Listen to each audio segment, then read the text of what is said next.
Hello मित्रांनो, आजच्या व्हिडिओमध्ये आज आपण बघणार आहोत की युडायस प्लसमध्ये विद्यार्थ्यांचं प्रमोशन केल्यानंतर स्कूल प्रोफाईल फायनलाइज करायच्या वेळेस येणाऱ्या अडचणी आणि त्या आपण कशा सॉल्व करू शकतो, त्या समस्या आपण कशा दूर करू शकतो आणि आपली शाळा फायनलाइज कशा प्रकारे करू शकतो.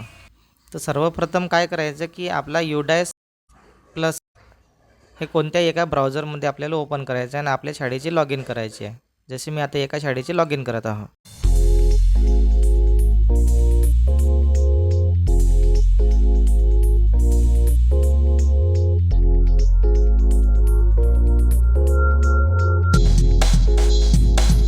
लॉग इन केल्यानंतर प्रमोशनची जी प्रोसेस आहे ते आपल्याला करायची आहे. 2025-26ला इथं टिक करायचं आहे. हा जो विंडो आलेला आहे त्याला क्लोज करायचा आहे. क्लोज केल्यानंतर स्टुडंट मूवमेंट अँड प्रोग्रेशन यामध्ये आपण क्लिक केल्या. प्रोग्रेशन ॲक्टिव्हिटीला आपण क्लिक करूया. त्याच्यानंतर जेव्हा आपण सर्व विद्यार्थ्यांची माहिती प्रमोट करण्यासाठी जे लागत आहे ते सर्व विद्यार्थ्यांची माहिती आपण फायनलाइज केलेली आहे. पण आपण जेव्हा फायनलाइज प्रोग्रेशन करतो, जसं आता आपण एक करून बघूया. इथे आपण चेकबॉक्सला क्लिक केलं. क्लिक केल्यानंतर सबमिट करतो.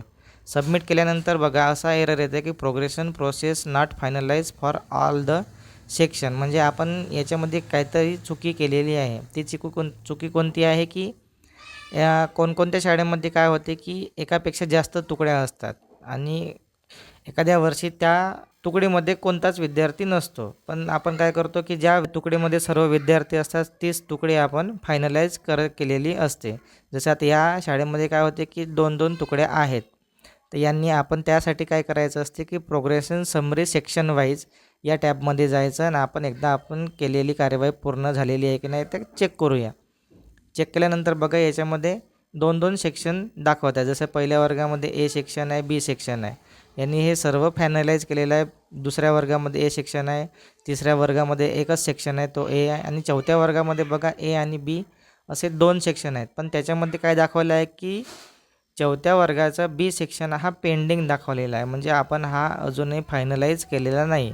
तर ते फायनलाइज प्रथमतः आपल्याला करावं लागेल. त्यासाठी व्ह्यू आणि अपडेटमध्ये आपण एकदा चेक करूया. बघा याच्यामध्ये नो रेकॉर्ड फाउंड, म्हणजे यामध्ये एकही विद्यार्थी ॲड नसल्यामुळे आपण तो विद्यार्थी प्रमोट केलेला नाही आणि त्याला फायनलाइज पण केलेला नव्हता किंवा अपडेट केला नव्हता. मग आपल्याला हा सेक्शन सुरुवातीला फायनलाइज करावे लागेल. तर त्यासाठी आपण फायनलाइज या टॅबला आपण क्लिक करू. क्लिक केल्यानंतर बघा तिथं स्टॅटिस्टिक दाखवते की एकही विद्यार्थी नसल्यामुळे बी सेक्शन आहे, प्रोमोटेड नाही, repeater not promoted, repeater promoted without examination, या सर्व याच्यामध्ये काय आलेलं आहे की विद्यार्थी 0 आहे. तरी पण आपल्याला हा सेक्शन फायनलाइज करावे लागेल. त्यासाठी कन्फर्म या बटनला क्लिक करू.